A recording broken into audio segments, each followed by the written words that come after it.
Hello, everyone. Terry Hardin, Walt Disney's legendary Imagineer here. And I just thought I'd give you a different camera angle today. I thought that might make you excited or whatever. But welcome. It is Terry Hardin's Ask Me Anything. And I noticed last Friday that I hit an I instead of a U. Are they even together? Yes, they are. Thank goodness, or I would have been saying what? So you may see a Terry Hardin on the Ask Me Anything from last week. You guys just saw it like I did. I didn't see the U instead, anyway. It's now back to Terry Hardin. I am Walt Disney's legendary Imagineer.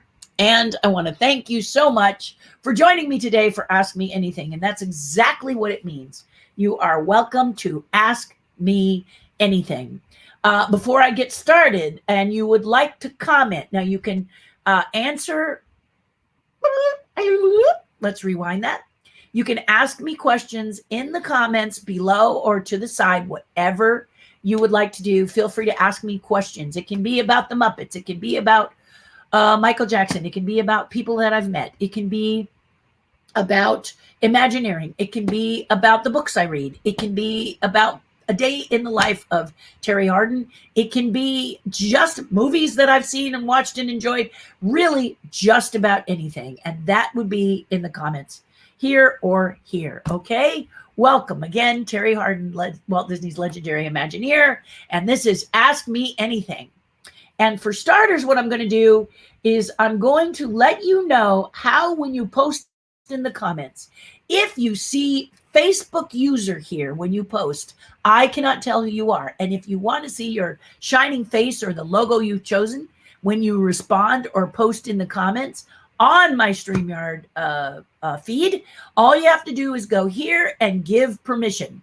Now, it should be above where I'm broadcasting, but once you give StreamYard permission over and over and over again, happens like almost every week, I feel. I have to do it too. And this is because of the privacy. StreamYard has been very clear about wanting to protect your privacy. So you will have to do this several times. And I do too. In fact, before I broadcast on my tribe today for Patreon, I had to give permission again. So we all have to do it. So I hope it's not too painful for you. But that's the way you can comment and see who's commenting. See your name up there. Okay. And then I get to see it too. Okay. Also, I did mention Patreon. I want you to, there it is. If you want to go for as little as $5 a month, you can be part of the tribe. And we do Monday and Fridays, our own private live broadcast like now. And then every Wednesday we do a Zoom call where we chat and talk about something. If you tried something new and you're curious, one of the things that seems to be a big deal as we come out of the pandemic is to discuss, I don't have a job. What can I do while waiting for the job that I applied for? Is there any way I can raise money? And we all have ideas on how you can do that aren't too difficult and are pretty fun. So we talk about that, and we also help people if they're starting a new art thing or they're starting a new it doesn't really matter what you're starting. It could be business or whatever. We've got enough people in the tribe who are very savvy, including myself, who can help you move forward if you need to. And then if you're just hurting, it's a private page. So you can talk to us and it's not going to go any farther. It's kind of like Las Vegas. So there you go. I hope you will consider being a part of it. I'd love, your voice needs to be heard. And I would be someone who would love to hear it. So there you go. Okay. And finally, I have joined TikTok rather clumsily. It's like limping. I just turned 64, and all of this social media continues to be an enigma to me, but an essential to moving forward in my life. I don't really want to be a dinosaur. So in order not to be a dinosaur, this is things that I learned. And many people have encouraged me to be on TikTok. And I will say I was a curmudgeon for a while and said no, but now I see the light about how fun it can be, because you get information from me and others in about a minute, and it's really cool. It's very, very cool. And so I found out about a couple of things, and I'm learning as I go along, but I'd love for you to go there. Now, On July 16th, I'm going to have it match Terry Hardin Legend. Okay. But until then, you just go into TikTok and look for Terry Hardin, and then you'll see, because this is so identifiable. But if you want the actual letters, let me look it up right now. And then I have to quiet it down because it tends to be very loud. But right now it's at Terry Hardin 5382. Okay. Why I picked those numbers, I have no idea. But but they did, Terry Hardin was already taken, so I couldn't do that. But then Landon, who is an amazing puppeteer on his own right, said if you match it to your Instagram, that's really the best policy. So any TikTok tips you have, TikTok tips for me, I would love to hear them, because it is a new, ever-changing enigma, and I'm learning. I only have about 6 videos on there, and I'll be uploading and uploading and uploading. I'm trying to upload something every day there, so that people can kind of get to know me and my crazy life, because there's a lot of people that just use only TikTok, isn't there? Especially if you're, 30 or younger or something. Anyway, most people, or you're someone who's really busy. You can look through a few, and they're really, some are silly, some are cool, but there's a lot of information on there that you get this quick, which will not happen here. Okay. For the pandemic, I would speak as long as 4 hours. And today we're going to try to keep it to 2, but that's what's happening. So how was your weekend? Was your weekend good? Today's topic on my end is Disneyland, highly in the news, because what? Are you freaking out? I mean, seriously, are you freaking out? Because I'm sitting there, just my heart is going out to all of you who love this park. Well, I guess I could say all of us who love the park. But it's super. If you really feel like Disney is treating you like a cash cow and all they want to do is milk you, you're not alone. You're not alone. Some of the things that they are saying that they're doing just kind of break your heart, don't they? And those of you whose heart is in that park, who love that park as I do, you see things and you're really saddened. Oh, that's yummy. By some of the behaviors. And yeah, wow. Yeah. So we're going to talk a little bit about that today. First of all, how do you feel about paying for Fastpasses? They're calling this a priority or preferred thing. Now, it's true that if many of you who are as old as I am, or in this now I didn't go in 1955. Okay. I wasn't born then. I was born in 1957, but my first trip to Disneyland happened in 1961. I was 4 years old. And then progressively after that, and we had the ticket book with the A, B, C, D, etc. Those were tickets. You would buy the book a certain way. So what happened was Disneyland had an admission. Okay. There was a price. And then that price was kept at a median, because Walt's dream was all ages. People of all sizes, all ages could come to Disneyland. So what you did was you went up to the ticket booth. It did take longer, but there were less of us at the time, of course. But you could choose what book you wanted. You could get a book full of the top of the line e-ticket, as they were called, attractions. Okay, that's why we say, boy, that's an e-ticket, right? E-ticket attractions, and that was more expensive than getting a book that's had A, B, C, D, E, F, right? And you would use one. So C's were very popular. I remember E's were extremely popular. D's were popular. Your A and B's were kind of but still good. So this is what many have equated, especially on Mice Chat. I read on Mice Chat as Dusty Sage and his team were talking about some of these things. They were kind of helping you to remember that this FastPass purchase is kind of like that. Kind of. Except that Disney doesn't seem to be reducing the admission. You see? So it would really be lovely if they started to bring the admission down if they're going to raise the FastPass up. Because I know for myself, I will ride an attraction one time or two times. I don't go, full disclosure, I don't really go to Disneyland to ride attractions. I go to see all of you guys. It's become a place where I can socially visit or sign autographs or have lunch or visit. And I love that about it. And I will ride an attraction one time if it's new to experience it. And I'm happy. And it's not that I don't like attractions. I love Space Mountain. Mr. Toad's is my absolute favorite. And if the line isn't long, I'm always jumping on that one. I love the flying elephants and I love Pirates and Haunted Mansion. So there are attractions that I love. It's not that. But if you're someone who likes to just go sit on a park bench, see the parades, the fireworks, whatever, you're not really a ride person, this was the way Walt had figured it out originally, that you could choose to buy a ticket book or not. So in today's world, they're kind of equating, the paid fast pass.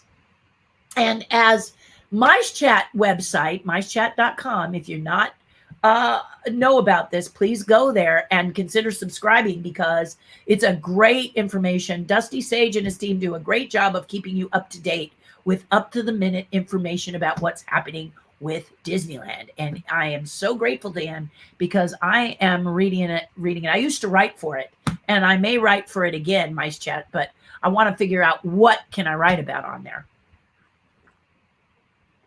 Because I wrote before and it was long, and I'd like to, if I'm going to blog on MiceChat, I'd like to blog small blogs, little, just maybe a thought of the day or a little, because there's a lot of information there that's important. But if they would do that, is that a cool idea? What do you think about that? What do you think? Would you be okay if it kind of went back? Because that could, if they would bring down the price. I mean, I can understand if the price to get in is close to $200. And in some case, somebody said, if you want to partake with the fast passes, it's like a $400 ticket. That's really up there, right? Little rich for your blood. Lord have mercy. It's kind of, to me, it sounds a little bit crazy. But it is something to think about. And I'd love to hear what you have to say about it. If you have a comment or if you have a question, I'd love to hear what your opinion is. But if they could try to come back by lowering the price to go in and then you pay sort of a la carte the rides you want, is that a good idea? I don't know. So it's very interesting. But it does feel like Disney's looking to us for money and not much more. Now, it was also stated that, and I don't know if this was MiceChat, so I don't want to say it was, but because I read a lot of updates from you guys about, you people that are really have your hands on the pulse of Disney, Disneyland anyway, or Walt Disney World, I don't want to say for sure, but what they're saying is that there are times that these rides will only be available if you have one of these priority fast passes, that they will lock it down for people who are not doing a fast pass, and you can't get on the ride or the attraction until it at a time when it opens up or less people are there. So that's how they would, and it was also said that Disney could say, hey, we're trying to recoup the losses we incurred. Pardon me, forgive me. I just gulped my breakfast down and it's still only half eaten. But the point is, that they also said that Disney could very most likely use the fact that they're trying to recoup a lot of the losses from their situation. But I have to be honest with you, I don't know how much that is because Disney Plus is bringing stuff in. They were very savvy with that. One of the first to get on there and do that, other than say a Netflix or a Prime that were already in action online. But I think there's ways they can make it more friendly. And I hope that they will consider that. Otherwise, I think a lot of Disney people will sort of wave at it, love it, and feel it's a place for people with a lot of major cash, or maybe it returns to being something you just do on occasion for a birthday, an anniversary, you invest and you do it. My other question is, what happens to Club 33 folks?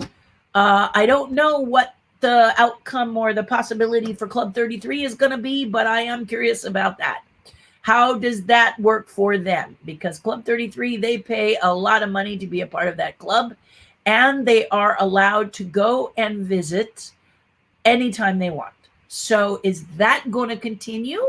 Or is that going to have restrictions like they say possible pass holders are going to be?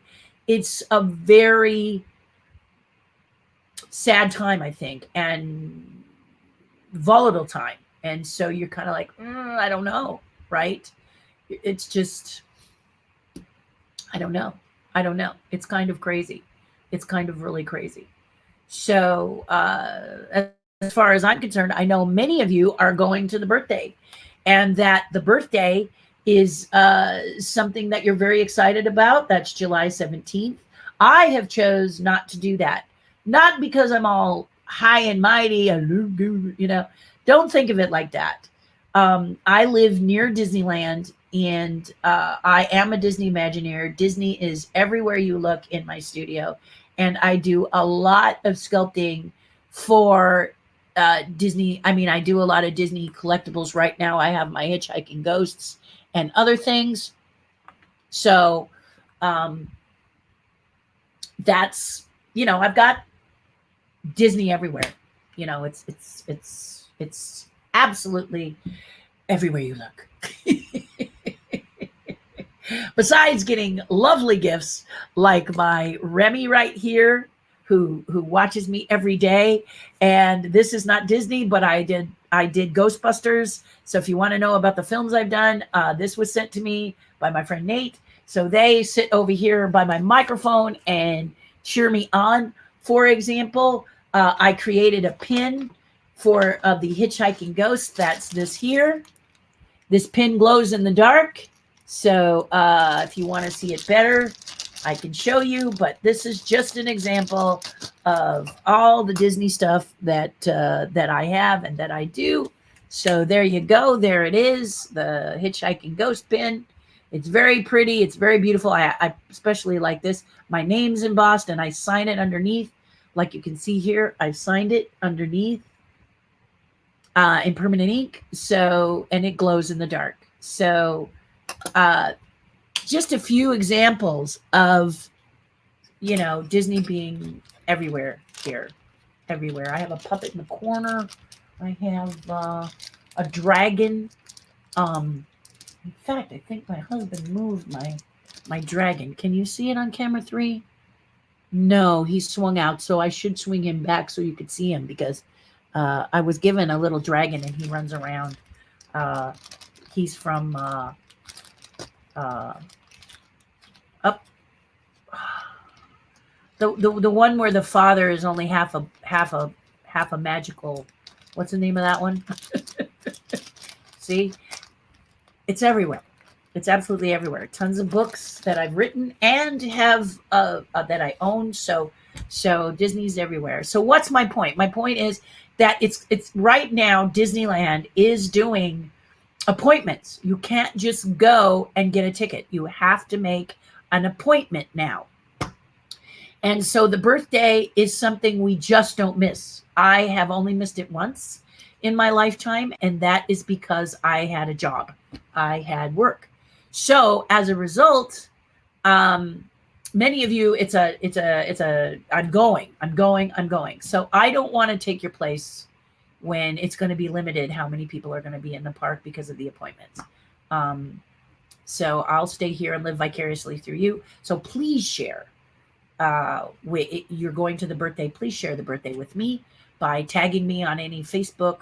Let me know if you do a YouTube broadcast about it, and I will do my best to see it. And of course, I'll be going over to Mice Chat, because Mice Chat will definitely be there.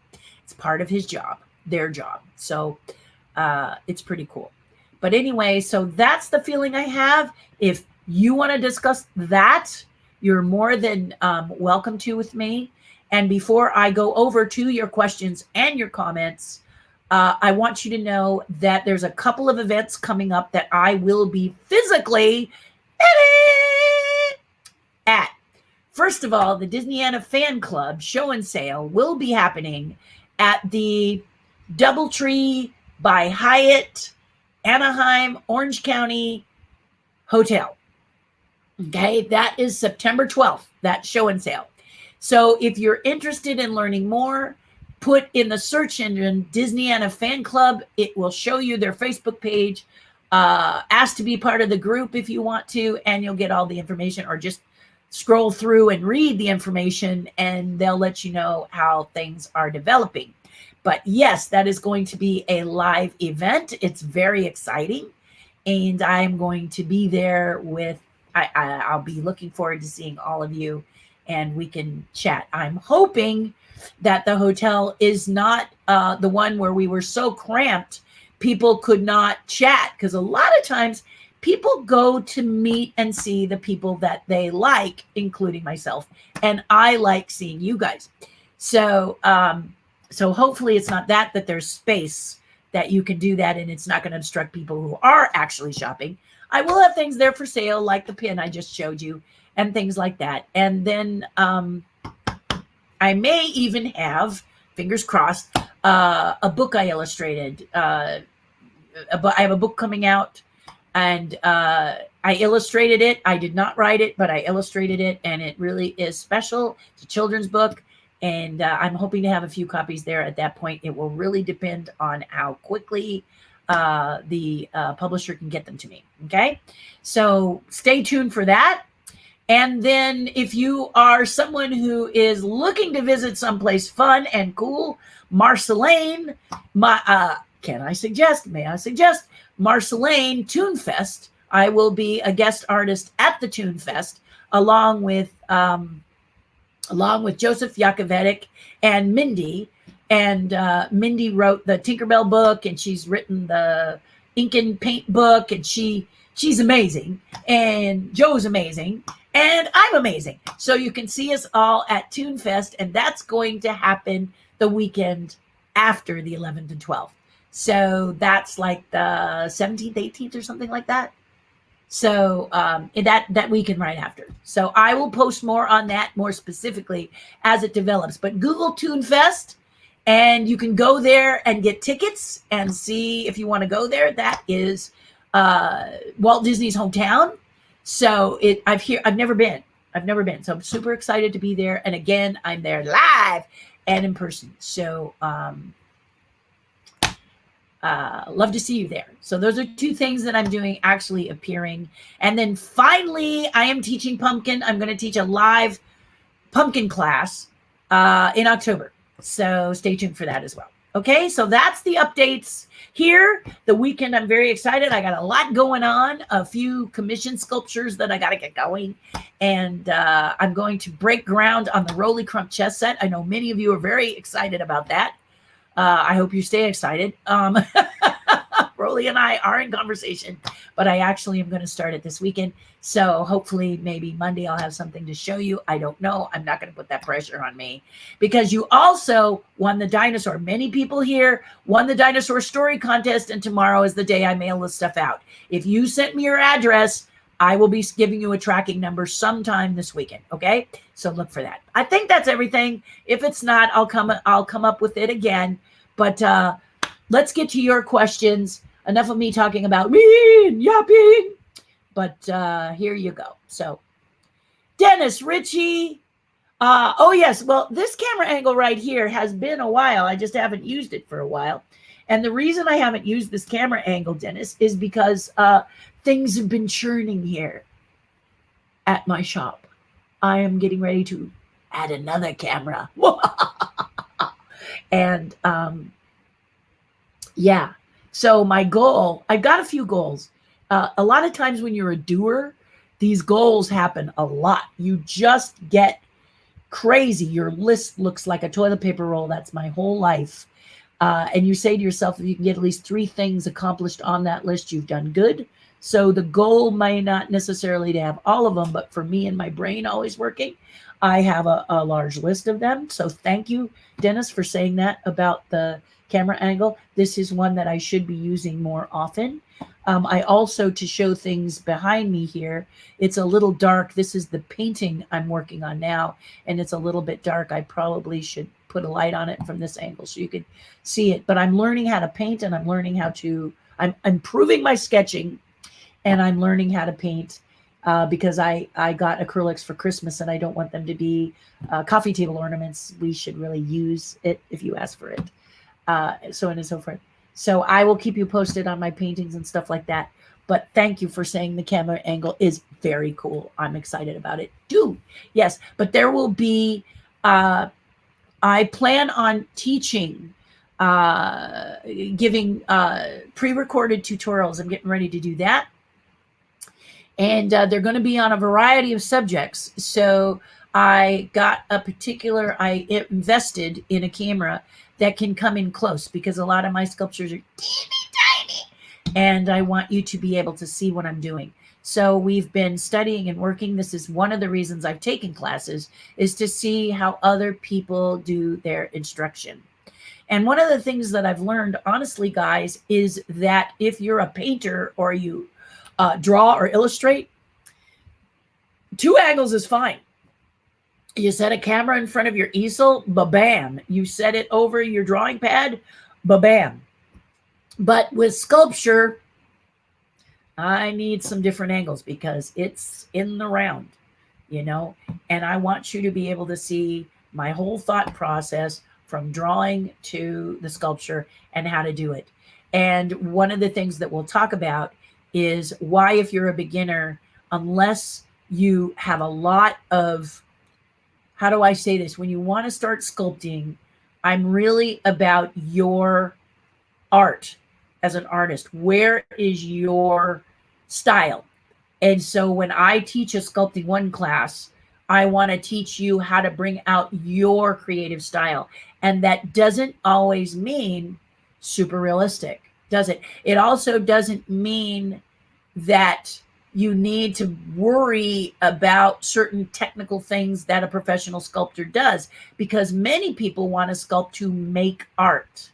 And sometimes it gets too much on the calibrations of stuff. And I watched a lot of sculpting YouTube videos that were not polymer clays. I'm not talking about the polymer clay or the Sculpey, because Sculpey is an advanced process. Unless you're doing the thing where you're making the beads and stuff like that, or you've seen people that mix them together and make these multicolored sculptures, that's a little different.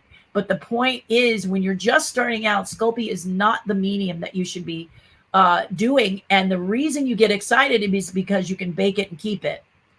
But in order to make it all about your ability, it's very important for you to have a clay that doesn't fight you. And Sculpey, to quote my best friend, is like sculpting chewing gum. And we don't want you to have that negative experience because we want you to do it again. So that's kind of the way my teaching style is going to be. It will be a series of video courses that you can take so that I can keep the price down. And then if you decide you would like to have tutorial with me, you know, being in my studio, I do offer that, where I'm sitting with you and we spend a day or a few days, depending on your budget, with me personally. There's that. I also have my retreat that I will come back in 2022, where 10 people get with me and we talk about your art or your passion. Because the definition of an artist in Terri Hardin's terms is not necessarily only a person who paints, draws, performs, whatever, you know, music, whatever, but it's someone who's passionate about what they do. Okay. So, for example, if cleaning is your passion and you really do it well, you are an artist, aren't you? Because you're taking it that extra step. You are so passionate. You're creative. You come up with all kinds of ideas on how to clean and you just love it. You're an artist. Okay. If you're an accountant and you love numbers and you can just, my accountant's an artist and she can just come up with numbers so fast, mostly in her head, that it just blows me away. Don't you think that's special and unique? And that's an artist. That's someone it's not a job. It's a passion for them. And finally, my vet who takes care of my little dog. For her, she is absolutely an artist. She will go to the mat for your pet. I've only met a person like that once other time in my life, and he's now retired, Dr. Erickson. I used to drive miles to go to him because I knew his number one concern was to be and take care of that special fur baby or feather baby that you have, or scale baby that you have. He would go to the mat for all these animals. So those are people, and you know what I mean. You can go to vets. Like, one of the things I was told was that there were vets who flat refused to see animals because during the pandemic, people got more animals and they just got inundated. They had to turn people away. My vet will not do that. She will not do it. She will find a way, but that's taxing on her. And when you're an artist, that's taxing on you, because when it's a passion like that and a calling, that's what you do. Our frontline workers, our first responders, are they not artists in what they're doing because it's their passion? This is something that their whole body, soul, blood, and bone is to do. And that is an artist. So when I have my retreats, you're all welcome, but I only take 10 at a time because I can help you the best. And then it's wonderful. It's like a little retreat weekend where we gather over the weekend every day. We go on, depending on what the group wants, nature walks, we do art, we talk, we celebrate, we eat together. It really is fun, but only 10 can go. So that's kind of the thing. But what I really want to do is to have these video courses so that you can own them for a nominal fee and just study them as much, and then reach out with me with a question. So those are in the works. And my goal is to have them up and running before the end of the year. So there's a lot, because I still have ghosts, hitchhiking ghosts to produce, etc., etc. So that's what's happening. All right. So all of that from Dennis Ritchie telling me that he liked the camera angle. Hello, Terry and friends, TGIF. I really need this today. Angie, hello. Good to see you. Hi, David. How are you? Good to hear from you. William Butler. I love amazing figures. Yes, thank you, William. And William and I had went and had some dinner last night, and it was really a joy to sit with friends I hadn't seen in a long time. And William, Bill as I call him, he's someone that I don't really get to see unless we have these special dinners. So it's kind of like, wouldn't you say, William, a once in a green moon? But we're always thinking of each other. We always have each other. You know those friends that you may be away for a while, but you come back and he's one of those. And I just really adore him. So thank you, William, for joining me today. I love you for that. Dennis Ritchie says, oh no, it's gone. The angle. Yes. Back and forth, back and forth. Yep. I love that you are always so positive. What you put out in the world, beautiful. I am blessed to know you. Thank you for saying that, Angie. I'm blessed to know you as well. Positive is a very important thing. And if you're someone at me who is always a glass half full person, it's just my nature, okay? And I'm also someone who wants to know about you, okay? Which is one of the reasons I ask you to ask questions here, because I want to know about you. I don't necessarily sit in a group and spout off what I'm doing. I want to hear about you. And this dinner where Bill Butler and I were at, I could say every single person. I could say what they were up to and how they were doing and so on and so forth, because I asked about each one of them instead of making it about me. And that's not being all righteous. It's just a heads up, okay? My husband always says, if you can't walk away from a gathering and have something new about at least 3 people, you're talking too much. And I always thought that was one of the nicest critiques that he gave me, because I am a talker. In fact, it was really funny because one of the other people at dinner, Mike, turned to me and said, I thought you were asleep, because I'm usually, I'm a talker. But I hadn't seen these people and I wanted to hear all about them. And many of them are working on things that they had to say NDA. But we all in the industry, the entertainment industry, know that that's non-disclosure. They can't tell you yet, but they will tell you later. And that's pretty exciting. So they all seem to be very happy, and it was great to do that. So thank you, Bill. What did you do for the 4th of July? Angie, that's such a good question. First of all, I went to see my mother-in-law, who I hadn't seen in over a year. I mean, really got to spend time with my family. My sister and brother-in-law were there as well. My son, stepson, but son, Ian was there. We had a family gathering and we ate together. And then my mother-in-law has a house that looks the entire valley. So we must have seen hundreds of fireworks shows. But the reason I giggled was because for the 5th, I had food poisoning.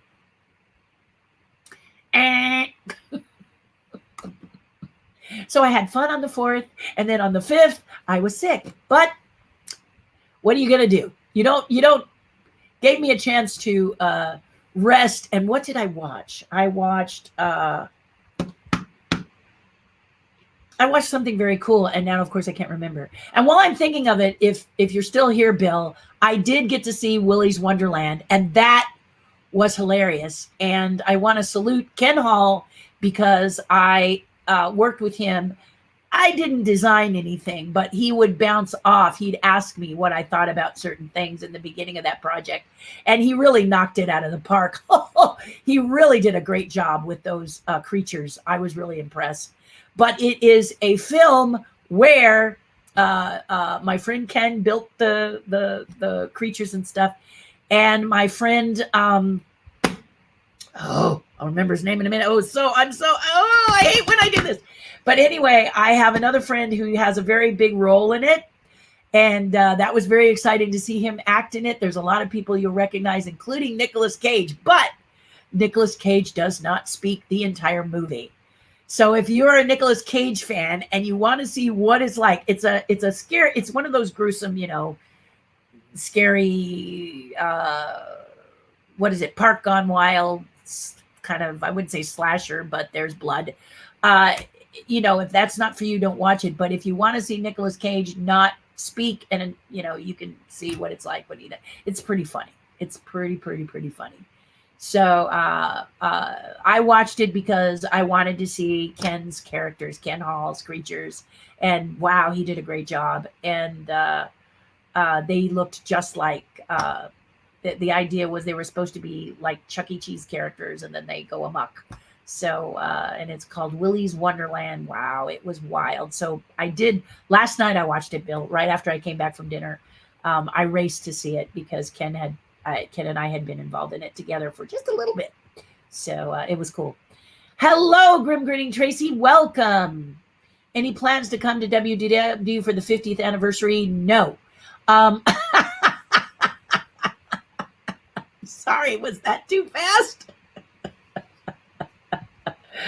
I will be visiting in January. January is a perfect time for us to visit, Angie, because I won't be going to Walt Disney World this year.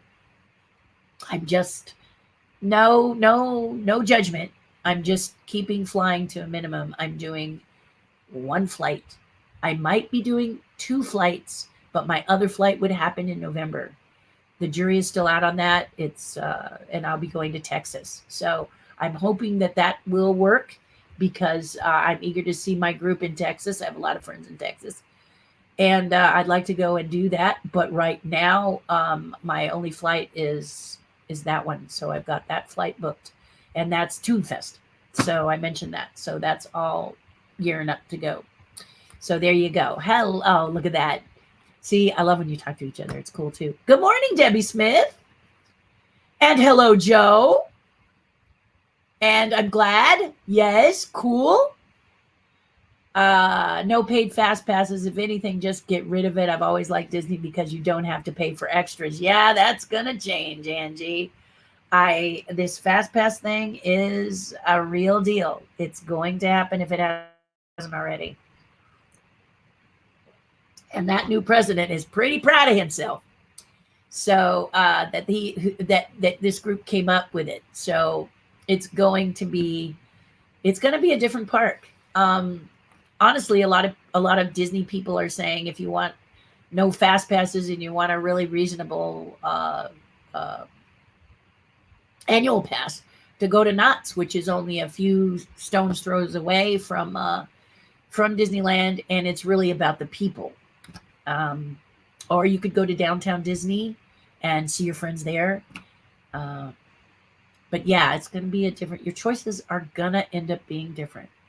Also, they're doing everything app based, and Disneyland, I can't speak for Walt Disney World. You guys who do Walt Disney World, is the Wi-Fi as horrible as it is at Disneyland? The idea of putting more weight on Wi-Fi at Disneyland really saddens me. I think it saddens me just a little bit more than the fast passes.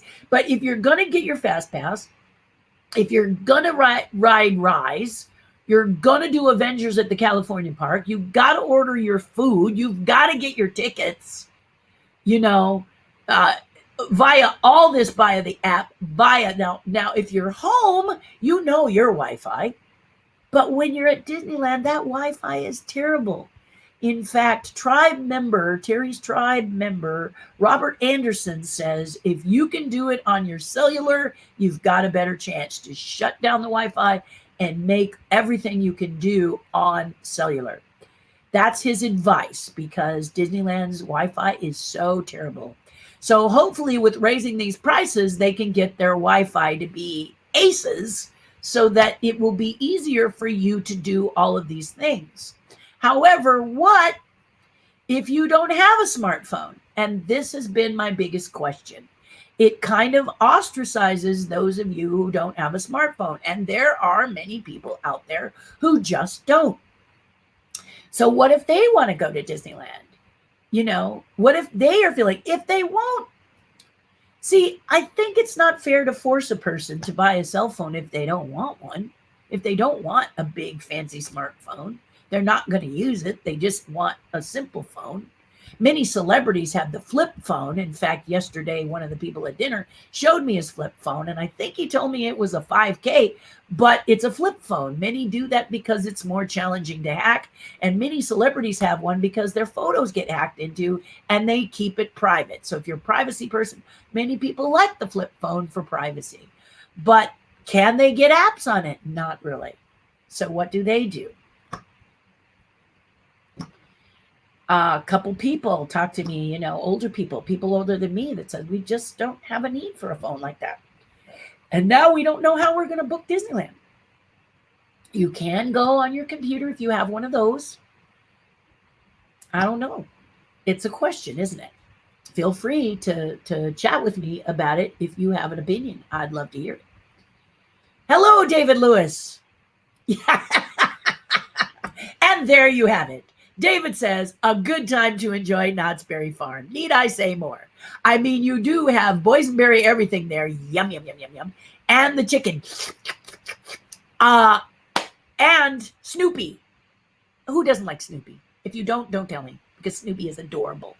But the point is that Knott's is picking up the baton that has been dropped by Disney.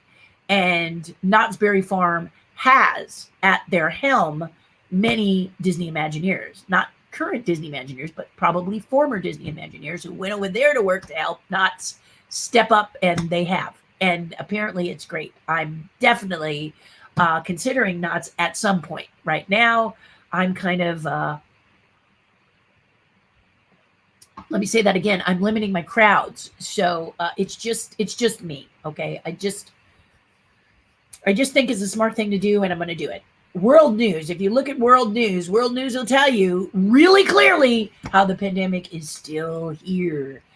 Just listen to Japan as they beg their officials not to hold the Olympics, and they're going to do it anyway. At least they're working as hard as they can to keep it as safe for athletes as possible. And we understand how hard you've been working if you're an athlete trying for the Olympics. We get it. We just don't want you to get sick as a result. That's all. And Japan is really an epidemic right now. It's an island. The whole island is having challenges, and Tokyo is really the epicenter of a lot of it. So please, if you're an athlete going and you happen to be watching this, what an honor. Thank you. If you happen to be a friend of an athlete going, please tell them, stick to the rules. Don't do anything extraneous. And I know it would be hard for me not to see the rest of Japan, because Japan is a place I truly love. But in this time, you're going to have to stay in your bubble. Please stay in your bubble. Please stay safe.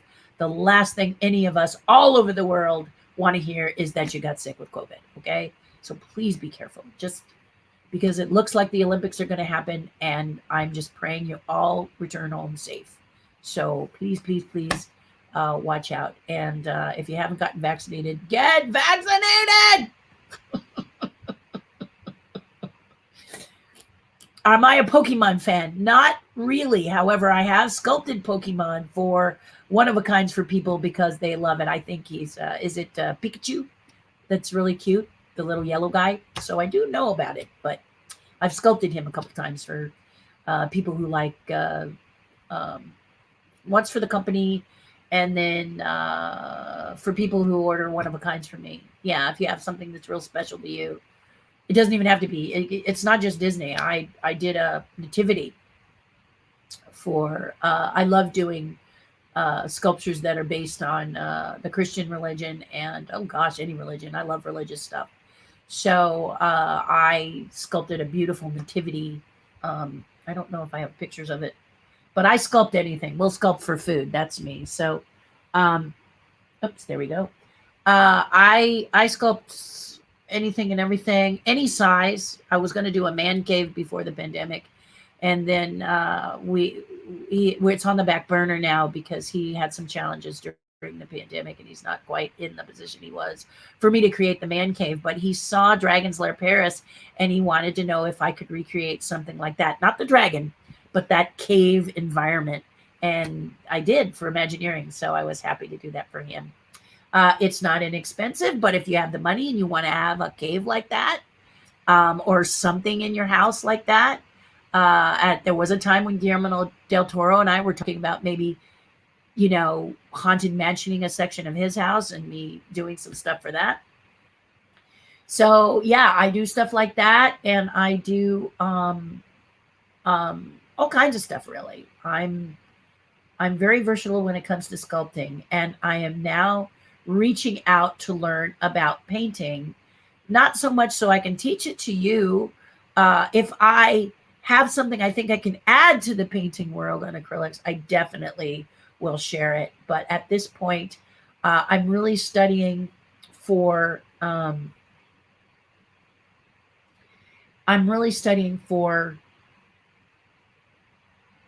how you say, I'm really studying so that I can learn how to do tutorials is what I'm trying to say. So I love to work in wax. I talk about wax. I basically teach you in sculpting in clay. I make it very simple for beginners because I want you to play in clay. And there are some people on here who have taken my beginning class live and really have appreciated and enjoyed it and found a newfound talent on their side. So do they keep doing it? It kind of depends. You have your passion that you love and you like doing, and then there's other stuff. So I'm just looking for my nativity in here. It'll pop up in a minute, and if not, I know another way to find it. But oh, I'm getting closer. But to answer your question about Pokemon, yeah, I used to do SpongeBob SquarePants for Nickelodeon. I was one of the best sculptors for that. Fairy Odd Parents, I've done that. If you want to see that stuff, just post in the comments and I'll show you. It's not to be bragging, but I've done a lot of work because I am 64 and I've been sculpting since I was 6. So yeah, you would imagine that and I took photos of almost everything. It was this crazy, because they said document. So I took that very seriously, and I did. So I'm just looking to see if I can find it in here. Don't know if I will. The other day I went to an event where I went to a store and they had the bicycle for ET, and I felt like I wanted to sculpt an ET for them because they're a really great store, a great group of people. And I thought, oh my gosh, I'd love to do that for them. But I'm just going to go into my presentation and hopefully I can find what I'm looking for you to see.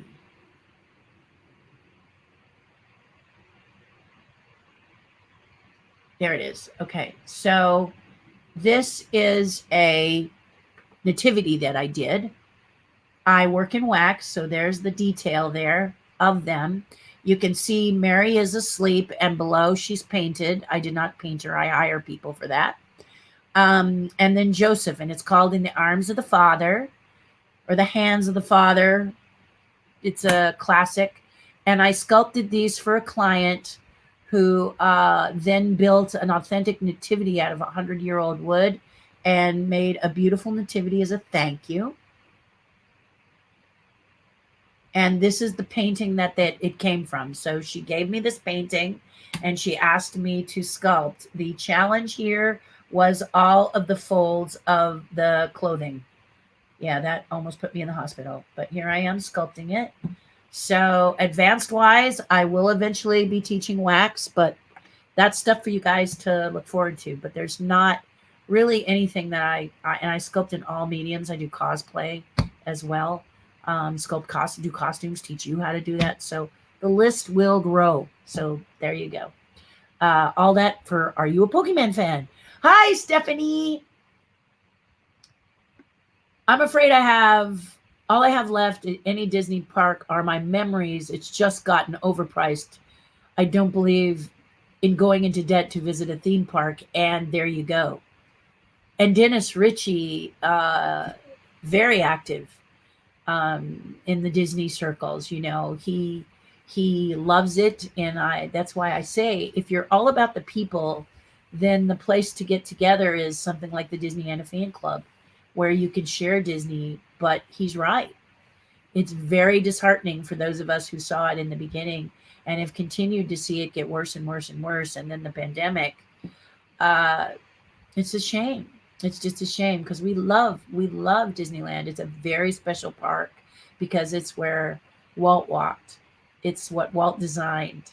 And we like kind of feeling like those of us who didn't get to meet Walt Disney, we kind of like coming in and sort of touching base. So, yeah, that's rough. And as Dennis says, that's rough. You know, you got your memories. And so basically, Dennis, we get together, we have dinner, and we share memories, right? Yeah, absolutely. Absolutely. Lifestyles of the rich and famous. Exactly. And Robin Leach will be up. Or a hologram of Robin Leach, and he'll be talking about Disneyland. And that's the way it's going to end up, isn't it?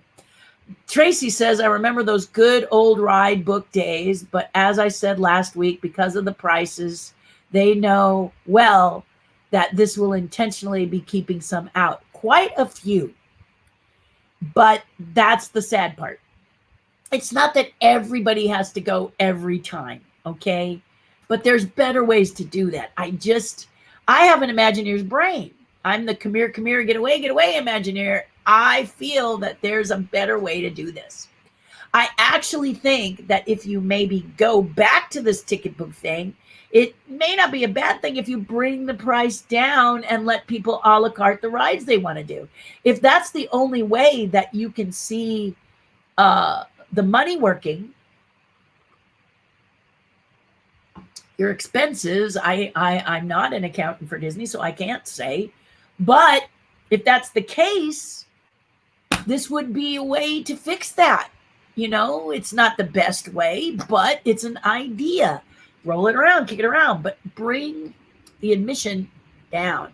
Now, that being said, apparently in California, they have a special. I don't know what the special is, but a discount where you can see it for a certain amount of time, probably sold out by now, where they had dropped the price, but I don't know how far the price has dropped. If you know that, let me know in the comments.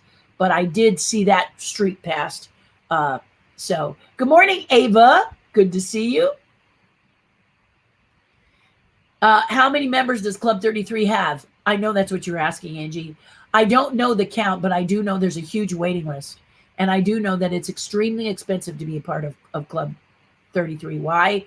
Because there's people, you know. There's enough people wanting to be a part of the club that there's a waiting list. There's a huge waiting list. And if they're fortunate enough to be a member at several places, that's serious bank, and it's paid every year. So many Club 33 members will tell you, Angie, this is what they invest in. There's companies that have a Club 33 membership because they're a big company and it's perks for their employees, which is pretty nice. But the majority I've noticed, at least I believe this to be true, and I am not a member, is that it's people.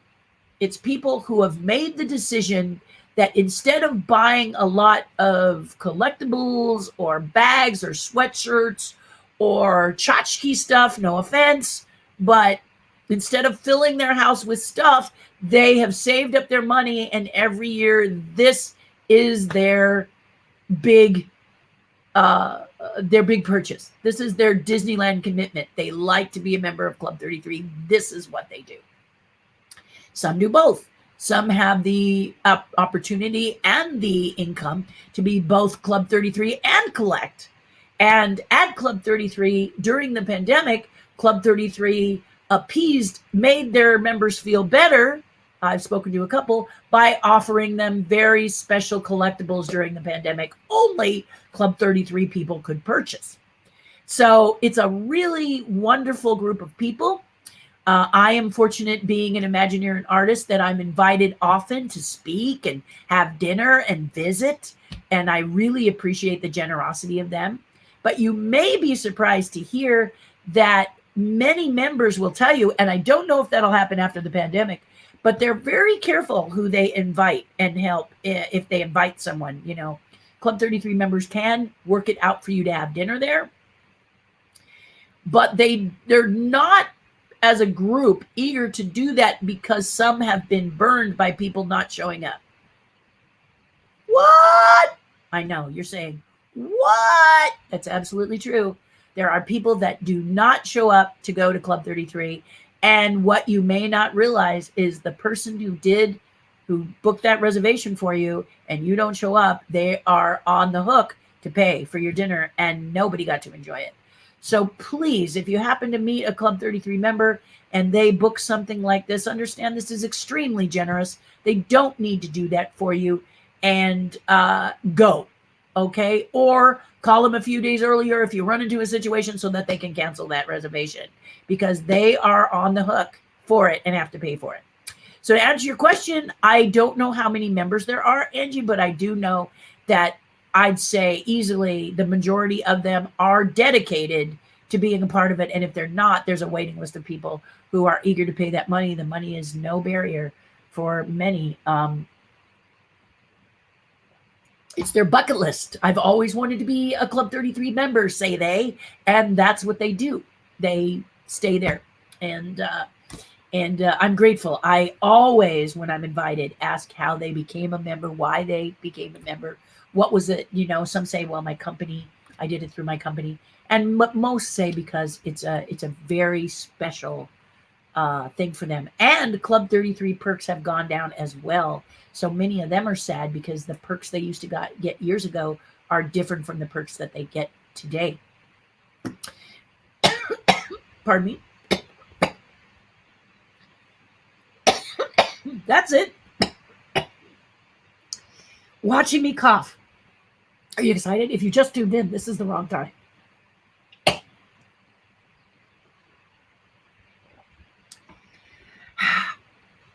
One little drop. And now I will talk like this until I get my voice back. Oh, help me, help me. Oh.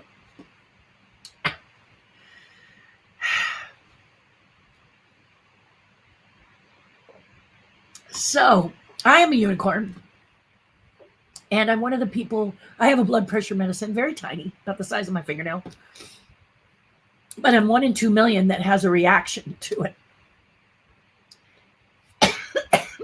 And that is when you least expect it, it dries all of the mucous membranes in your mouth, takes all the moisture out, and you choke or you cough. I wasn't choking, but cough. It's very frustrating because you cannot anticipate it. It just happens. And when I went to my doctor and said, is there another blood pressure medicine? Because I'm seriously taking the size of my fingernail. It's not that much. But there is, it's a property of the medicine overall. It'd be great to get off it, but it runs in my family. Being half black, the whole black side of my family has blood pressure issues. We're healthy in other ways, so that's good. But it is something that, I work very hard to make sure it's a small amount. I don't want it to get any worse, but it is something that the doctor tells me is very possible. I'm working hard to, keep it at bay. But they warned me I may have to take this little tablet all the time, and the problem is that it just sucks all the moisture out of my mouth and does what you just saw. So I apologize for that. Always on camera, right? Look at you. Got a hi, Angie. Laura Lacey. Well, hello there. Usually go into the park for the birthday. Are you considering maybe something in downtown Disney this year? I'm not really going to go. I'm going to let you guys tell me about it from afar. And then if you guys, I would love to see you all. But right now, I think I'm just going to look from here and celebrate from here. But please share, like Laura, I would love to see you share what some of the things that you are special for the birthday. Are they doing anything special for the birthday? Those of you who are doing the Walt Disney World 50th, please share that too. It's just not on my agenda this year. I'm going to wait till 2022.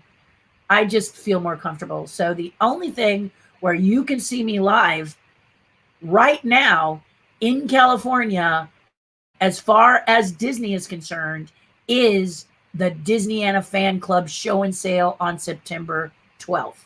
Unless they don't do that, I will be there. So please, in your Facebook, those of you on YouTube, go to Facebook, type in Disneyana Fan Club all out and look for their page and read their information. Or watch me here. I will give you as much information as I can as it develops. They have just announced, Stephanie Fix and I both talked about this, they have just announced that they're going to make it a live event. Thank goodness. I was really hoping they would. And if you want to experience Disney in a correct way with the people, go to this event on Sunday, September 12th. You're going to meet all your friends. You're going to see a lot of Disney. You're going to see a lot of product. You're going to see a lot of energy. You're going to see a lot of lovely people. And once you read about it, there's also events happening Saturday, including a Legends dinner with Kevin and Jody. And if you know Kevin and Jody, they're magnificent sculptors and designers for Disney. You'll get to hear from them, see them, meet them, learn about them, and have a great time. There will be an auction there.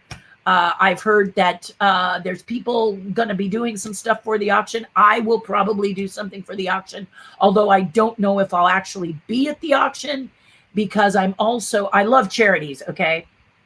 So if you have a charity and you need something for the charity, don't hesitate to reach out to me.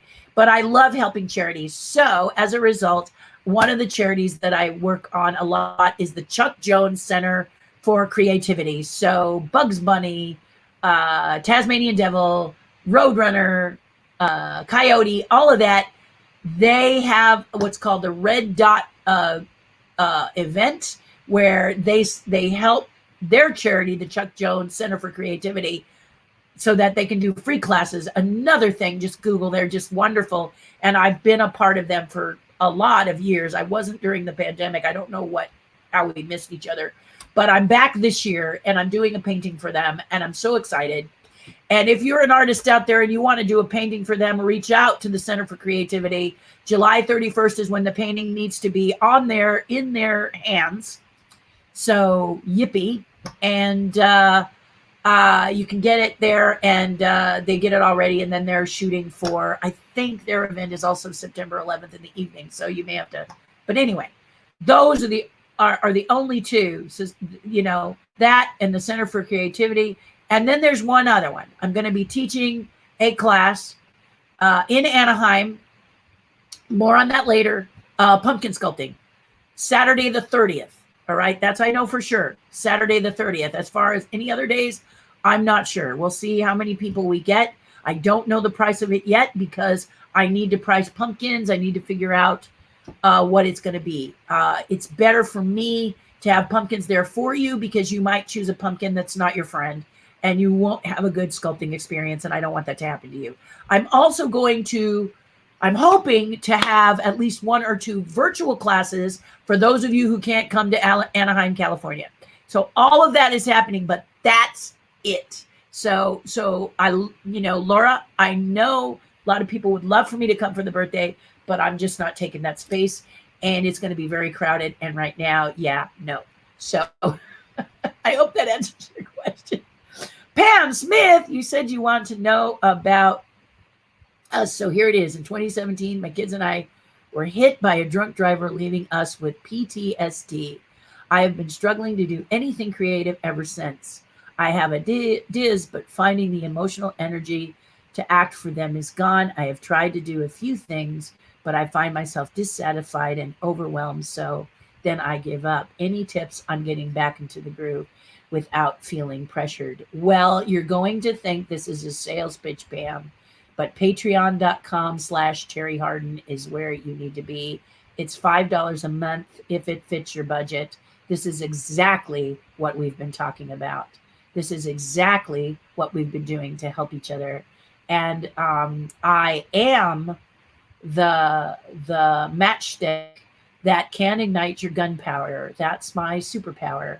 And now I have what I would love to say, Terri's Tribe is the A-team on people who are there to help each other. They are so generous with their help, advice, comfort, and it's such a great place to be that, Pam, if you can afford that $5 a month, and that's $5 per month. I keep it very low because I know people like you need this support. You get a lot for it. Just ask people like Grim Greening Tracy. She will tell you that there's a lot you can get from it. And there's others on here that are with the tribe that will tell you that it's not about the money, but it needs to be something to make me show up because I'm very busy. So this $5 a month, which is, honestly, I over deliver on this. This is where I would tell you to do it. But first of all, so that it's not all about me saying to you, Pam, purchase. And that's patreon.com/Terri Hardin. So please check it out. But also start small, baby steps. Okay. Try to see if there's a little something that you want to do. And maybe it's something that has nothing to do with you creatively coming up with it. Okay. So basically, maybe it's you like puzzles, or you like Lego, or you like trying to think of something else. I'm going way back now. Tinker Toys, Lincoln Logs, erector sets, but it's something that maybe blocks, something that give you that good feeling. Maybe it's cooking, but something you can do that will ease you into the fun. Simple little things. You do it for a little while. If you find yourself getting worked up, go out, breathe, whatever you do to help with the PTSD. Just go do a little bit. And then when you get a little bit overwhelmed, step away, and then, that's the thing about Terri's Tribe. We have a Facebook page. You can talk about it. It's private. The reason private is so good, and the reason Terri's Tribe is so good, is because it is private. People can talk freely and know it's not going to be misconstrued across the airwaves. They can be very specific about things that pardon me, cut deep. And we don't talk about you outside. We may say something like, we helped so-and-so the other day, or such and such the other day, or I'll reach out to someone because there's people there that help me too. It's a win-win for all of us. So that's why I'm saying that's a great place. So if you need a hand up, then think of something in your budget where you can find a way to do that $5 a month and join us, because you will really be happy. You will really be happy that you did. It's especially for yourself. So I can tell you about a very well-known artist who joined the page, and he was having some challenges, and he's brilliant. I mean, this guy is brilliant. If you looked at this person, you would say this person has not a care in the world, and you would be absolutely 110% wrong. He's got all kinds of cares, but he came upon a wall, and we spoke, and he broke through the wall, and he gives me credit for helping him make that breakthrough. And that is such an honor to know that I had a hand in helping him move forward, because his work, his self, his being, we would be all, and this is the case of all you guys, the world would not shine as bright without you. So I'm going to say to you, Pam, the world is not going to be as bright without you and your family. You know, you are special, and you are a very beautiful being. And so I know you're going through this, but this is one of the reasons I suggest the tribe, because we help you to see the beauty of you. We really do. And I did not plan this. When I did my Patreon page, I was actually shanghaied. Forgive me. I was shanghaied into doing it. I was going to do it. I just was going to do it on my time. And then one of my dear friends kind of catapulted me into it. And in the beginning, it was a rocky start. It was a really rocky start. And then you just are consistent on what you do. You just keep doing it. Even if it's for a little bit, because it stretches out, It's kind of like exercise. You start slow. Oh, I don't want to do it. But you break that wall. You do 10 minutes. Then you do 15 minutes. Next thing you know, you're doing a 5K, maybe a 10K. Maybe you're riding your bike. You're, what do they call that? Off-road biking, whatever. You're doing that. You're cross-country skiing. But you started a little bit, and then something in the fire did it for you. I don't know what it is. I don't know what it would be, but I know nature really works. But if you have the PTSD and that's not good for you, then find a room that makes you feel comfortable and just start easy. Okay, just go easy. If you used to draw, but drawing seems to be a little bit too much for your head, trace some things, color them in, get a coloring book, do something, but little things, something that'll help you to breathe easier. And then, yes, I'm going to suggest the tribe, because people help people, and do something nice for someone else, and it takes it off of you. So that would be my series of suggestions. I don't know if it helps, but I do know that you're not alone in this. A lot of people, there's many in Terry's tribe that's exactly what they're asking. How do I do? And it's like this, without feeling pressured. So just know that you have the right to rest, and you have the right to create, and you are a blessing on the earth. So, and I hope you know that I mean that, because I do mean that. Mm-hmm. Yes, I do. Grim Grinning Tasty say they will still have the old Fastpass kiosks at Disneyland available, just changed to take payments. Really? What do you think about that, Tracy? Do you think there's going to be like huge lines that do that? How long do you have to wait? Or will most people just try that horrible Wi-Fi that's at Disneyland? I hate to say that, horrible Wi-Fi. But one of the things I was invited to by a great guy, Keith Rogers, we went and we looked at people who had to do that manual kiosk type thing, as opposed to the app, the app wasn't great, but that was worse. And oh my goodness, goodness. It was craziness. And that was the Touch of Disney food fair.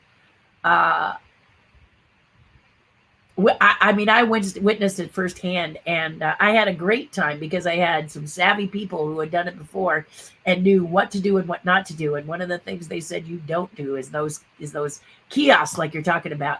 So if you do, if anyone goes to Disneyland and they can't do the apps and you use the kiosk, let me know if there was a big line like usually happens with Fastpasses, or does that kiosk are most people using their smartphones and devices? That would be a really good question that I would ask you, because that would be my question. Yeah. I'm funny. Thank you, Deanna. She always encourages me, Deanna. She's part of the tribe. That's why I'm saying, this tribe is no joke. They are an amazing group of people. And it's no longer just me. It started out as just me. But then what happens is when our heart is big, other hearts connect and we really do a service.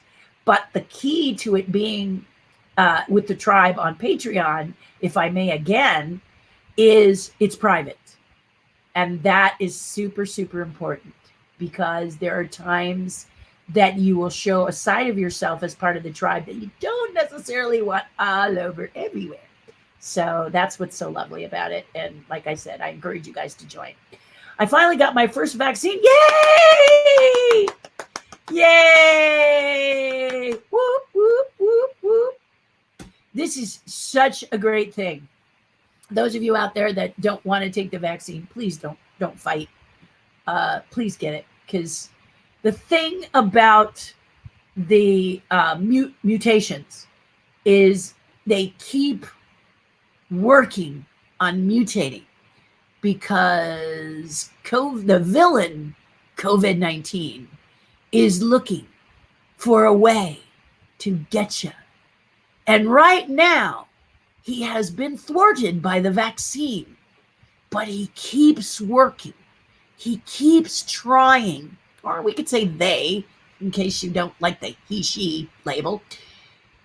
This virus continues to try and find out how it can get you. It's not stopping. It keeps doing it. It's kind of like on your phone, the message that you get, and you wonder, how in the heck did this person get my number? Mine is hot, sexy girls. They have somehow got my number, and they keep trying to get through to me. I go in, I block it and delete it, but they keep trying to get me. Okay?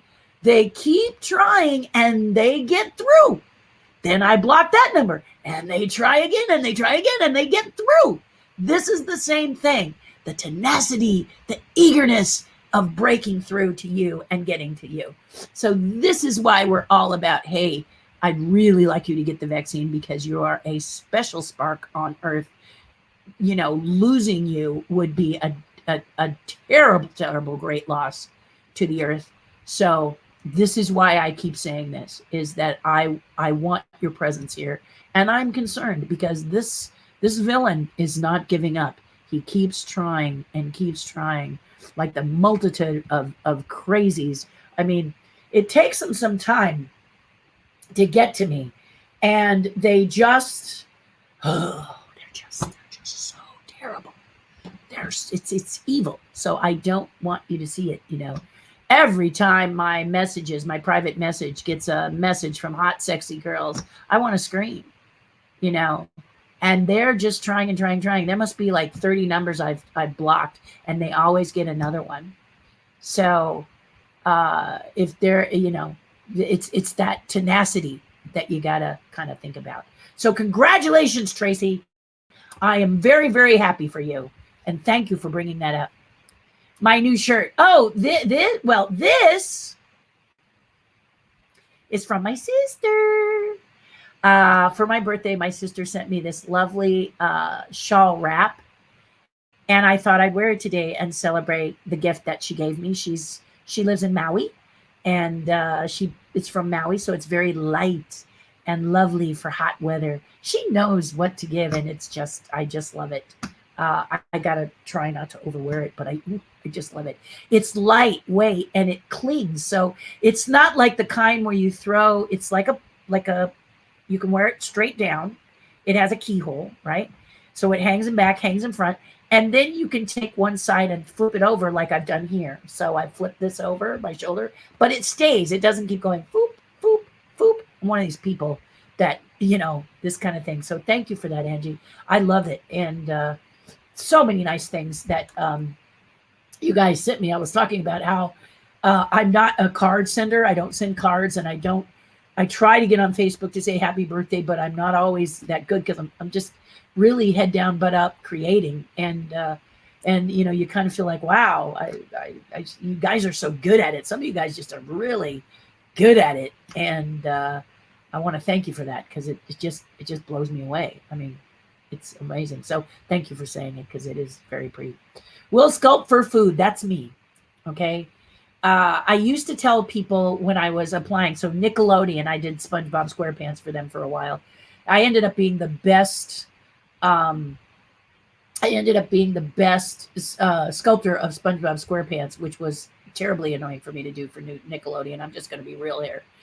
And I was the best sculptor that they had, and they were the first people I fired when I worked for myself and said, I don't want to work for these people anymore. They were one. First of all, I'm not a fan of SpongeBob. It's not my thing. But I always give 110% when I'm sculpting for a client. And they loved the way I did it. And I didn't scream or yell or get, but it just was a little crazy. So I will sculpt for food. And when I was auditioning for that, I said, you may want a dog turd. And mine will be the best doggone dog turd you've ever seen. I will sculpt a beauty if that's what you want. But basically, that's my sculpting. And I've sculpted things that are 40 feet tall, things that are very, very small. So, for example, I love working in wax. I think I mentioned this to you, that I love working in wax. And one of the things that I'll show you that's absolutely crazy nuts is this piece right here. I have to remember what camera it is. Here it is. There you go. So this piece right here is Cinderella. The funny thing about this piece is it was commissioned in New York. They didn't want a California sculptor. And so my representative put me before them, but just didn't tell them I was from California. They hired me anyway, and I'm a California sculptor. I did it. The thing that will surprise you about this, I did not paint her. The painter's amazing. Is that this is how big she is. This is a number 2 pencil eraser. The material is wax. So I love sculpting tiny. I can sculpt big. I can sculpt just about anything. And here's Peter Pan, and that's a dime next to him. Yes, that's a dime. And crazy, crazy small. So I like doing small. Just like I said, just about any size. Sculpture is my jam.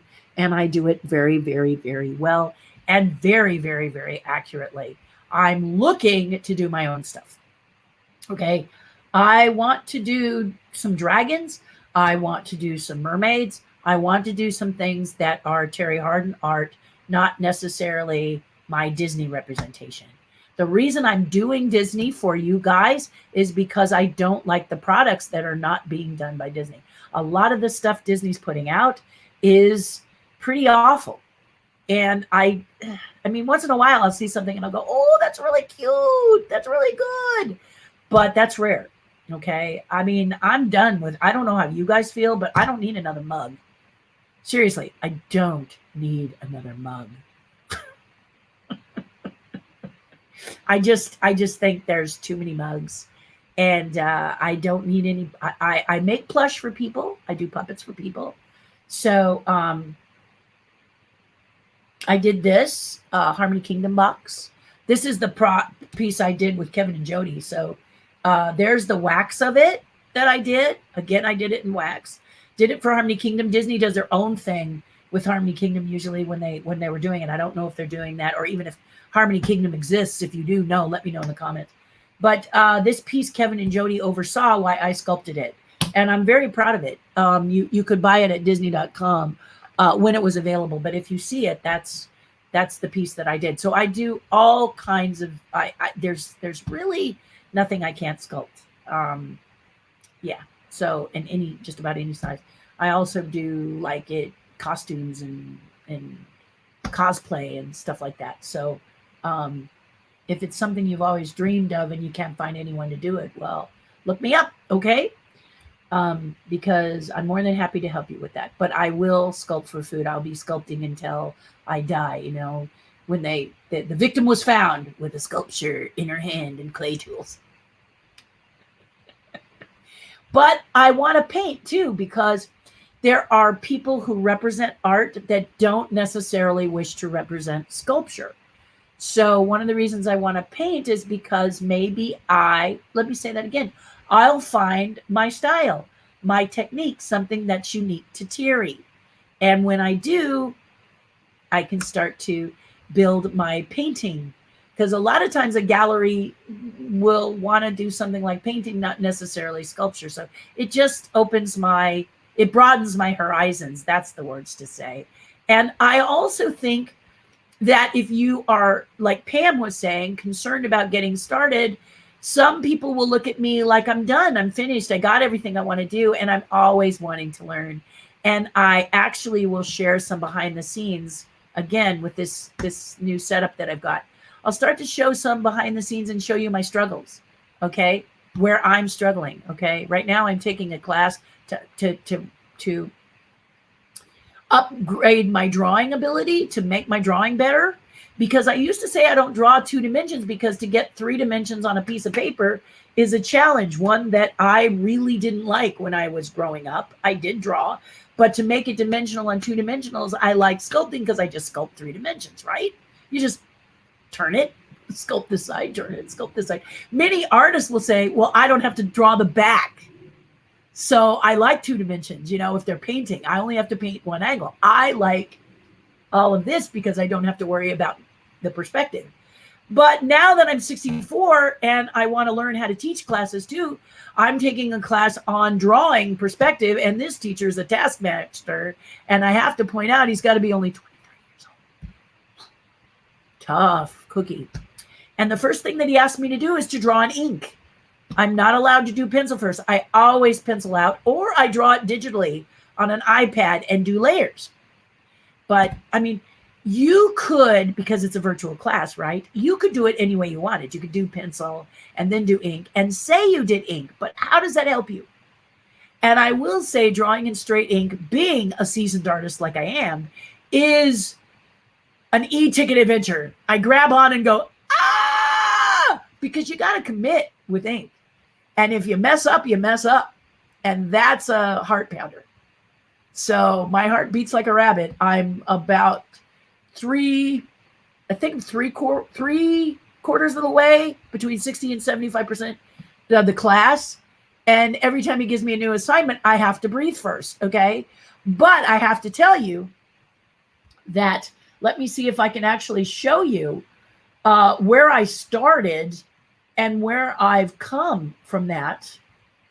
I think you will be interested to see. I mean, I want to share with you my struggles so that you can see that we all struggle. Pam, for example, there are struggles with all of us. We may not be struggling with PTSD, but we're struggling because your heart, when you're doing something new, especially someone who has had a history of success as I've had.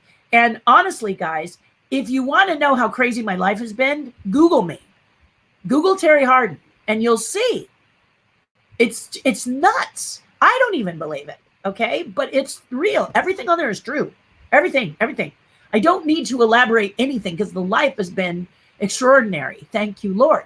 But the point is when you're starting something new and your drawing seems to be kind of then, okay, this is the way I used to show people that I drew. Drawing for me was just a means to show you what I was going to sculpt. So those of you who own my Tinkerbell, here is what I drew.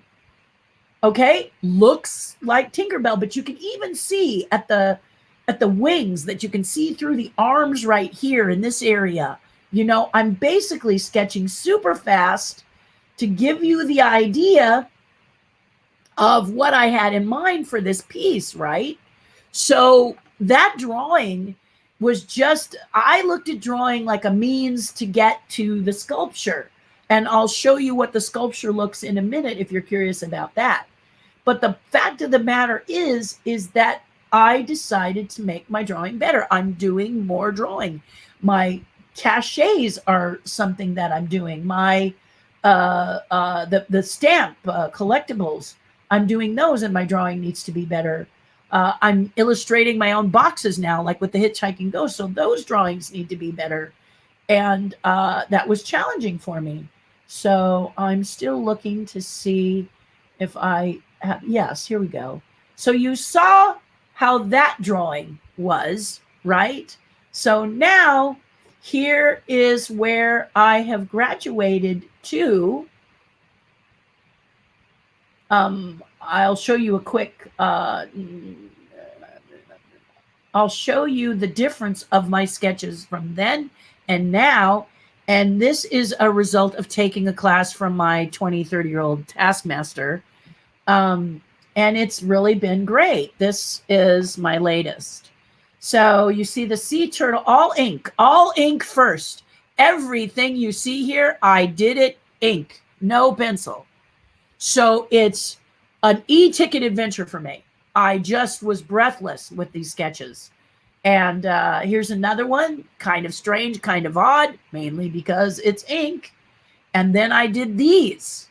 So, and here's a drawing based on, we started with the little cubes in the class, and then we had to incorporate a full-on drawing, all straight ink again, full page of things we had learned. Okay, these are mostly things that he taught us how to draw. I'm not saying it's my style, but there's things in here that are my style based on what he showed me. But as you see, now this is something else he asked me to do. So I drew a ton of these straight ink. You can see over here where I messed up. So you just gotta catch your breath and not worry about messing up. But you can see my drawings have greatly improved. I can't get over, oh, that's my latest painting I'm working on, by the way, one of my acrylics. But the point is that all of these drawings are stuff. And then he's teaching me about watercolor. And the thing that's very, oh, sorry, let me show you me so you don't have to look at all that mess. But watercolor was something that if I mixed it, it got muddy. So I don't know if any of you guys have done watercolor, but when you do a layer of watercolor and you mix another color on top, it could make that color, but it has that sort of lackluster, muddy look. And that was something I always had. So whenever I did watercolors, I used the pure cake. So maybe I had 36 colors. I used all 36 colors. If I needed yellow, if I needed a goldenrod, if I needed a purple or whatever, rather than mix the primary colors, yellow, blue, and red, I would simply just pull that cake out and use that color. Use it for the liquid, you know, whatever. But he's taught me how to blend, and this is my latest piece that I learned, and I'm very proud of it because, whoops, I should cut to the camera so you can see this. I'm very proud of it because all of these colors were blended. I only used red, yellow, and blue. And then I was allowed one other color, and I chose a black. So in the corners around the top and the edges, you can see how that black is being pulled in. But all the purples were done by blending colors. And then I blended a little black. The yellow is the pure yellow. And then all the other colors are done. And I'm really proud of it because it doesn't look muddy. But I sketched this in ink. This is this teacher. And then I painted it in watercolor. And so what I am going to start to do for you guys is to show you the process as I go. Right now, the pressure of the process is a little challenging. So, but now I'm feeling like I needed to be able to zoom in so that you could see it.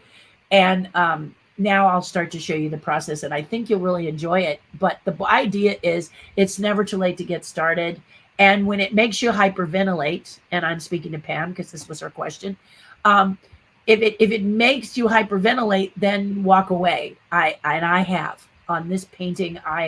It took me 7 days to actually move forth and execute this painting because I had to draw a little and then walk away and draw. So there's nothing wrong with it, is what I'm saying to any of you who want to start something new or get back into creativity. Take as many breaks as you need so that you can keep moving forward. If you force yourself, you'll get tired of it, you'll quit, and I don't want you to do that. So, and then feel free to reach out to me and say, hey, I'm at an impasse. But like I said, the best way to really get going is the Patreon page. This will have an even bigger effect of those who vacation Walt Disney World, where you all have a week or two of resort fees as well. Ouch, right? Back to Disneyland. Ouch. Yes, indeed. Ouch, ouch, ouch. And I agree. That is going to be a serious drag. But, you know, when I was at Disneyland Paris, the people who I got together with some people who actually work at that park. That's my park. I designed the Dragon's Lair there. For those of you who have never, you know, have never seen Paris or say, what makes Terry so special as far as Disney's concerned? The attractions I've designed all over the world. That could be it. Or just that I'm very positive and you need that infusion. That could be it too. But so Disneyland Paris is my park. But they said that really Disneyland Paris, especially the Disneyland Hotel, is really interested in the high rollers that come from out of the country. They really don't seem to mind they don't seem to care, was the inference. They didn't say it in so many words, but they said they really don't care about you who, you know, are trying to make sure you have enough money to stay at the Disneyland Hotel and you want to make sure your meal. No, they want the high rollers that do the ultimate experience for their 5-year-old that costs $30,000 and up. You know, this could be where it's going. And I hope not. I hope not. I don't want it to be.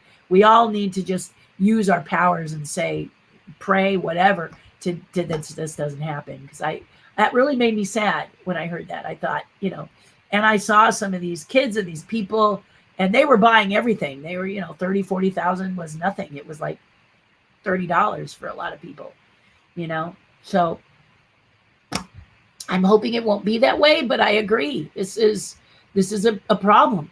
Hello, Shelby. I am having a nice day now that you showed up. Thank you very much. Actually, you probably showed up earlier. I'm slow getting through the questions. Deanna says the tribe is wonderful. Seriously, if you want to know if this is a good thing, reach out to one of the people here. Like Deanna. She's in the tribe and she absolutely likes it. So Pam, you know, you can ask Deanna. You can ask, you're welcome, by the way.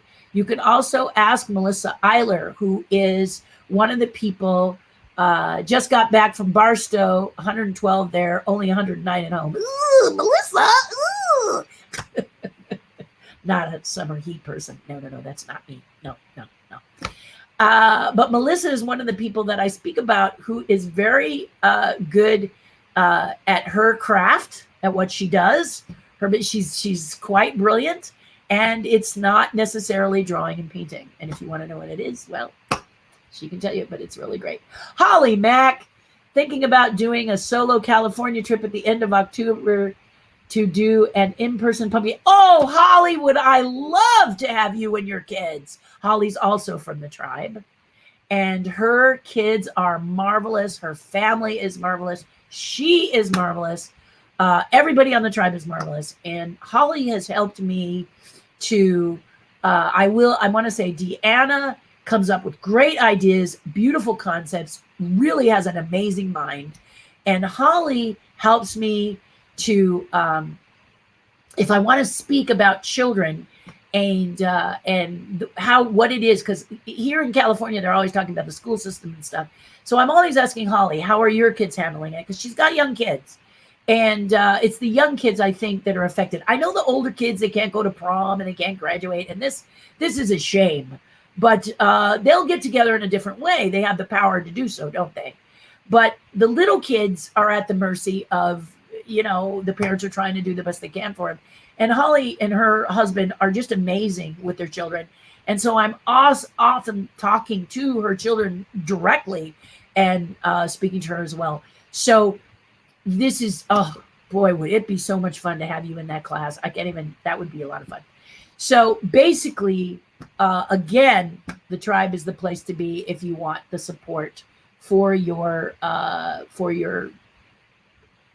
heart and your head and your soul. It's not just about me helping you. It's about that whole tribe. And that is a killer group of people. $5 a month, full disclosure. Okay. It is a membership site. So, but I keep it that basic price, and you get a lot for it because I want you to have the support you need, and I don't want it to cost you too much. So there you go. There you go. There you go. There you go. Check it out. And it's very cool. So thank you, Holly. That's got me very excited. Michael, good morning. Hope you had a fantastic 4th. I did get food poisoning on the 5th. I think I got it from the 4th, but the 5th I was sick. But I used that time to rest. My dog was very worried, my little dog. She was very worried, but and I took her to the vet yesterday. And my little dog, who should only be 7 pounds, gained 1 pound. And when you look at it as body mass, that's a lot of weight she gained. But it wasn't her fault. It was my fault. She doesn't eat a lot of treats, so it's not that. But I think because it's my first experience with the tiny dog, honestly, I think I'm feeding her too much.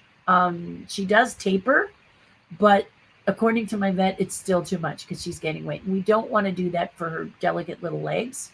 So I've got to pull back. And also, she's got to get more exercise. She runs around my yard, but apparently I don't let her do it enough. Full disclosure, it's hot outside and I watch her like a hawk. So I have to be outside too when she's outside to exercise, and I have to keep her safe because she's a tiny dog. And I just, when I have a little dog, I want to make sure. But yesterday I said, I'll suck it up. And at about 2 o'clock in the afternoon, I sat out on my swing so that she could run back and forth and yell at dogs. And she did that for only about a minute or two, and then sat next to me and said, I'm done. It's too hot.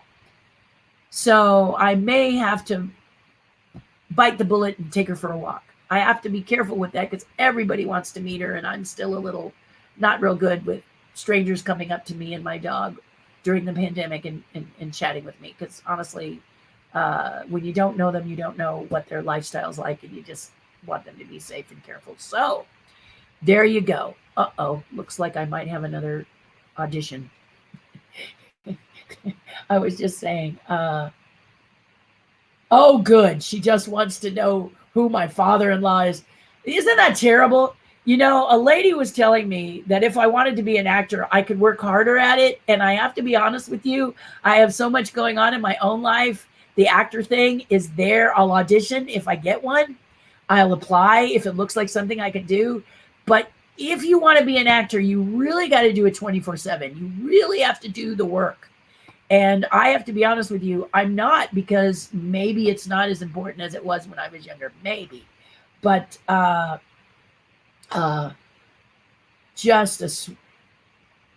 me just give this is my agent asking this question. I know it's rude to do this on camera, but she's such a love. I just got to tell her I love her and give her a heart, because I do. I've got a great agent. My friend said, agents are not worth it. These are my friends who happen to be my agents, so I love them. And they work really hard for me, and I'm not the best client, I think. I'm a good client, but, I'm very, I don't know. It's like when you're you're not really into it, like actors are. You're kind of like, oh, I'd love to do that. And you do your best and you send it off and you forget about it. You really should do that but I don't work as hard as I did before. Full disclosure, I'm really happy sculpting. I'm really happy talking to you. I'm really happy creating my own content because I like that power. Creating your own thing feels invigorating. And now we've got this beautiful social media platform where we can create our own stuff. We don't have to say, please, sir, may I have a job? You can just make it happen. And who knows where it will go. Ask many YouTube influencers or TikTok influencers or influencers, wherever they may be. Many of them have gone on to have endorsements, get the chance to perform, get the chance to do a show based on something they've done because they did what they loved first, and then someone walked up and said, hey man, you know, do you remember the Super Size Me, where the guy eats McDonald's for 30 days? Spurlock, isn't that his name? And it's a very frightening experience, but he's a clever fellow. Well, it looks like he either approached or was approached by Netflix, and he did a show called The 7 Deadly Sins, and I got a kick out of it. I thought he was adorable in it, but here's these little opportunities that pop up by creating your own content with love. You know, don't worry about if you're going to monetize it. Just do something that you're passionate about and do it on the internet. You know, start an Instagram page and show what you like. Start a YouTube channel, and like me, I'm winging it here, guys. I'm excited that you love it and you like it. Those of you who follow me, and if you haven't, please think of subscribing. And any suggestions about you want me to talk about, please let me know. But the reality is I'm excited. You know, it's the summer, and I'm looking to keep these shorter as you go back in. So Melissa says she wants to make a shirt that says vaccinated, just don't trust you. I'm still wearing my mask everywhere. I think that's a fun shirt, Melissa. I think that's a fun shirt. Here's the thing, and I'm going to make this a parting thing unless I see another question pop up, but I want to keep this in 2 hours as the summer is coming. Not a lot of you want to sit and do this. We've been doing these kind of conversations for the whole pandemic, and I know a lot of you must be screaming like, oh, I just got to get out and see people, or I just got to get out and not deal with the screen. I love doing it. I love my agent said she loves me more. I got to go to lunch with my agent soon. She's really a love. I mean, I'm not going to leave her. You know, there's a lady who said there are people who would do better work for me, get me more auditions and stuff. But as I told you, I'm about the people. And I love my agent. I mean, my agent is someone that should I ever get an Emmy or an Academy Award for anything, they will be one of the first people I thank. They fell in love with me when nobody else would, and they work very, very hard for me. They don't just do 10%. They do easily, gosh, they're known as the Nancy Chavez Agency, and they are amazing, and associates. And Nancy passed away a few years ago, and my heart broke. It snapped in half because she was such a lovely person. And I remember a casting director said to me that a casting director turned to me and said, you know, if you took the dreadlocks out of your hair, you'd get more work. And I went back and asked my agent, Nancy, at the time what she thought, and she got so upset.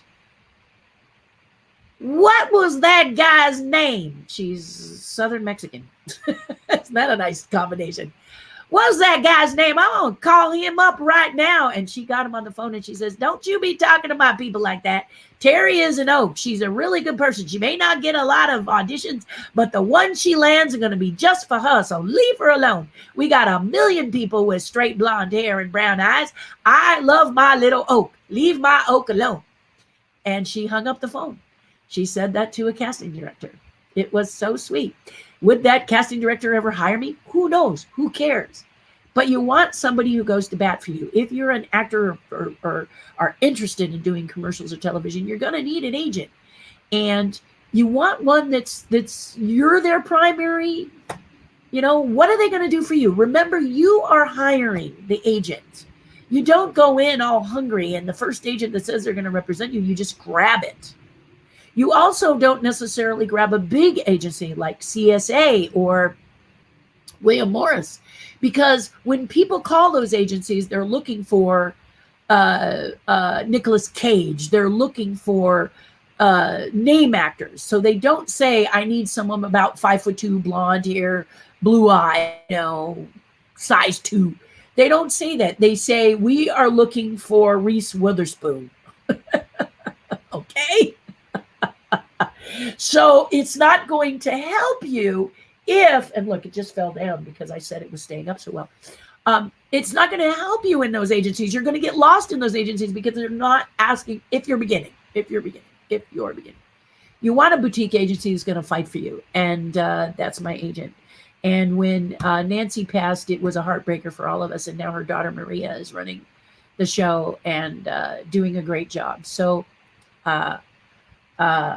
just a fabulous, fabulous group of people. One of the sad things for them is because they're a boutique agency, that once an actor starts to get some traction, they usually leave to go to a bigger agency. And I won't do that. I just won't. You know, should I splash across the screen at some time soon, they will be with me until they no longer want to be with me. And that's the fact. And I really am about people who have my back, and they have always. I have had some times when casting directors have not necessarily been kind. The entertainment industry is tough. And so I would go and sit with them and say, you know, I had a rough time. And they actually take the time to sit with me and talk to me and help me feel better. So that's my feeling, is that sometimes people who have your back, I say 99.9% of the time, whenever she sends me an audition, I go over backwards to do it. However, I've also noticed at 64, I have some caveats. I'm not really interested in smoking on camera. Won't do it. Don't really want to do, although I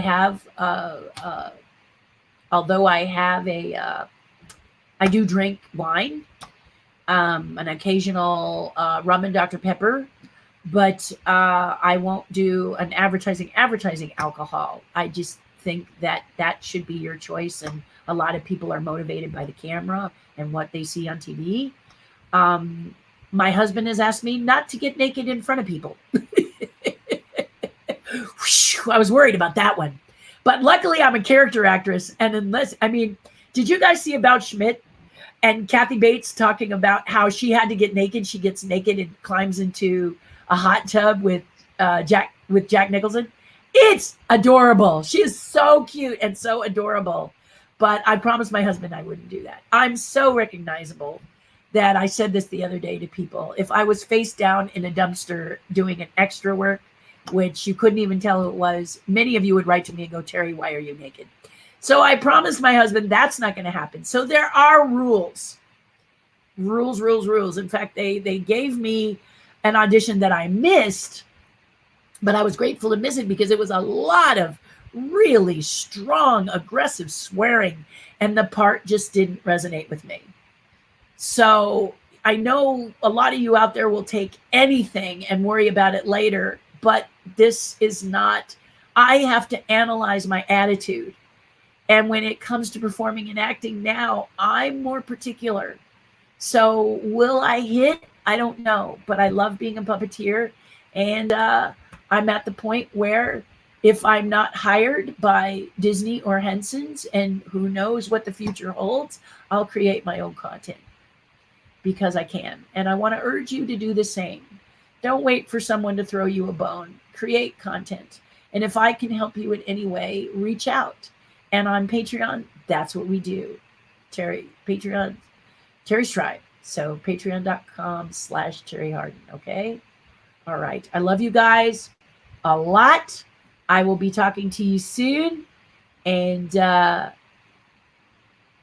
let's see. Yes. I'll talk to you soon. Have a lovely weekend. I'm excited that you're out and about and doing stuff, and that this is under 2 hours. We will eventually work it down to 1 hour, and then I'll let questions roll over into the next hour. But we still have a lot of pandemic happening. So if I can keep my Ask Me Anythings to 2 hours, I'm doing good. And I want to thank you for joining me. If you joined us after, thank you. Welcome. Consider subscribing, and we will talk soon. Okay, here's Deanna wrapping it up with hugs and loves. Do something nice for someone else. It'll make you feel a lot better. Especially, it'll get you out of that sad mode doing something. And it doesn't need to be money. It can be just calling someone you haven't talked to in a while. I think I'll heed that advice and call a dear friend that I have not yet spoken to in a while. So won't you join me? I love you. Have a